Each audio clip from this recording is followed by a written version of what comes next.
Hey trappers, Dale Billingsley here, Billingsley Brand Lures. So just a couple things, guys. Number one, we've still got a few openings to our school for anybody that's interested. It's September 22nd, 23rd, and 24th.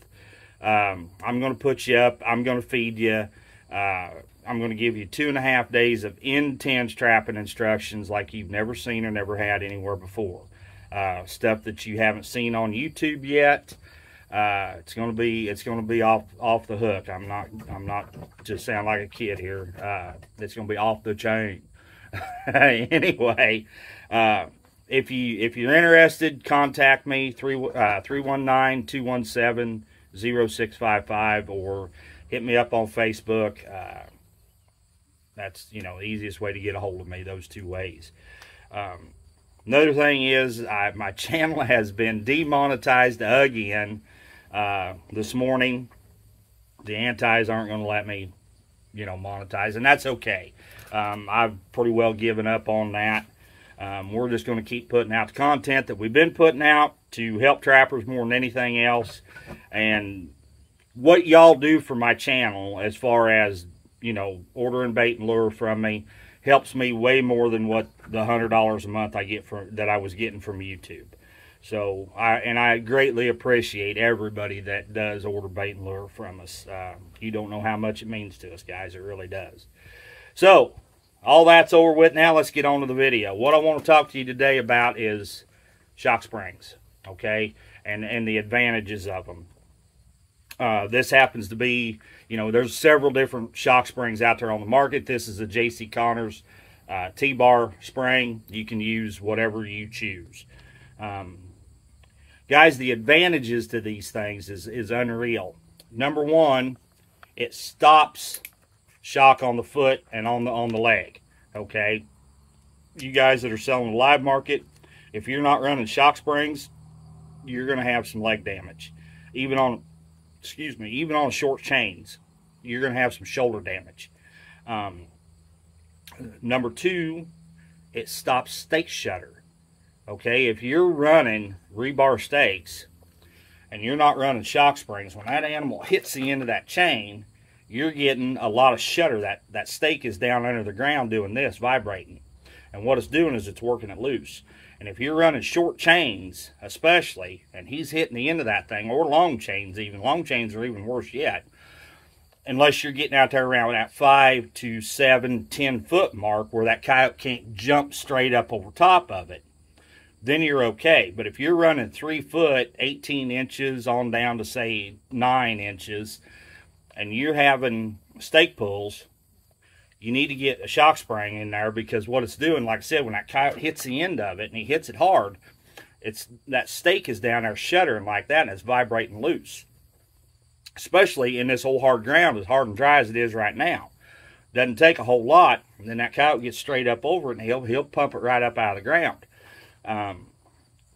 The other thing is, it makes especially a coyote, it makes a coyote fight a trap differently, because instead of being straight up over top of it, he feels that give. He feels that give in that spring when he fights more to the side because he thinks he's getting away. Okay, that's another big advantage to shock springs. You don't have to worry so much about him getting straight up over top of it. I understand a lot of you guys don't want to run long chains, and I get that, I guess. I've been through it all at one time or another, believe me, and I feel like I have a lot better success and a lot better hold with a long chain than what I do the short, but that's just my personal opinion. I like to get that coyote out away from my set a little bit and let him have some room to recreate and move around. And then not only that, you're eliminating the catch circle by getting a longer chain and getting him out there. It's all about trying to hold an animal as comfortably as I can. Okay, that's why we run offset jaws. Okay, so let's delve off into that just a little bit now that we went through the shock spring. Offset jaws. Everybody thinks, I just happen to have this one laying here, everybody thinks this is for animal comfort. when in reality, what it does is it gets this up higher when the paw is in here, okay? Because of that gap, it allows that lever to come up higher on the trap to make for a better hold. Now, we tell everybody it's for animal comfort, and part of it is. But the biggest thing is because it gets the lever up higher. That's the mechanics of the trap. That's a lot of trappers don't understand the mechanics. So when a paw is in a closed jaw trap, those levers will only come up so high. But when they're in an offset jaw, then you can get that lever up higher. Okay, so that's the idea behind the offset jaws. Now, the thicker jaws for the laminating, you know, as far as reducing the cutting and the damage as far as that goes, that's all there for that reason. Now, another thing that people don't quite understand and don't quite comprehend, I don't think, especially you guys that are running live market, if you're running these 550s, you're going to have some damage from them just because of the animal tripping and falling over the trap. Not so much when the trap hits them, because we all know that doesn't hurt at all. That doesn't hurt anything. It's the idea of the animal pulling and tripping and falling over the trap. That's where a lot of paw damage comes from.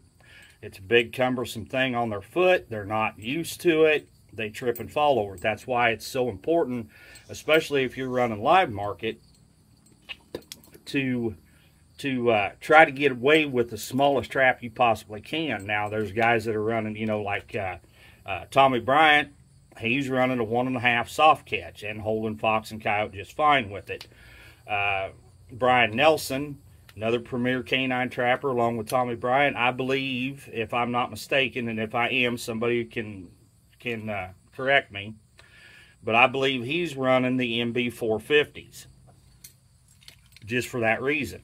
When I was trapping for the live market down south, I was running the Bridger 1.65s, inside, outside laminated, short chains, offset, 4-coil, the whole shebang, shock spring, all that, to reduce paw damage from the animal tripping and falling over. Now, yes, you're going to have toe catches, you know, with that small trap, but a catch is a catch. I don't care if I catch him by the tip of the tail, as long as he's still standing there when I get there.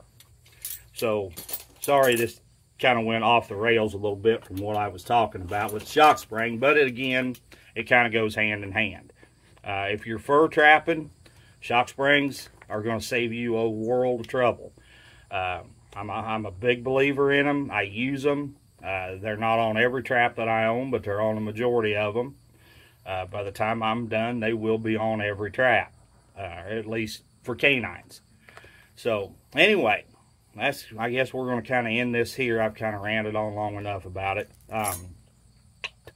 Appreciate everything y'all have done for my channel. Appreciate y'all tuning in to watch. If you found this video kind of helpful to you, if you would please hit that thumbs up for me. I greatly appreciate it. It helps the algorithm a lot. Once again, this is Dale Billingsley with another one. Signing out.